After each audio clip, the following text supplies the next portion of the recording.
ابھی آپ کو میں نے پہلے عرض کی تھی دین آسان ہے، اگر معنی سمجھ کے قرآن پڑھنے کا حکم ہوتا تو پھر آپ کہتے دین مشکل ہے، ہم کیسے قرآن کے سارے کو معنی سمجھے یا کیسے توجہ کریں معنی پر؟ تو یہ ہمارے لیے بھلائی ہے، آسانی میں بھلائی ہے کہ اگر معنی نہیں آئے تو بھی قرآن کریم پڑھو، نماز تمہاری ہو جائے گی۔ منع نہیں ہے، اللہ آپ کو توفیق دے، مجھ کو توفیق دے، سب کو توفیق دے، معنی سمجھو، پڑھو، اس کے مطابق آپ غور و فکر کرو۔ مثال کے طور پر آپ کو سورہ فاتحہ کی بتاؤں، سورہ فاتحہ تو ہر رکعت میں پڑھی جاتی ہے نا، الحمدللہ رب العالمین،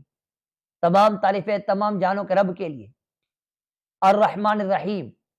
جو رحمت والا ہے، مہربان ہے، مالک یوم الدین، قیامت کے دن کا مالک ہے، ایاک نعبد و ایاک نستعین، ہم تیری عبادت کرتے ہیں، تجھ سے مدد مانگتے ہیں، اہدنا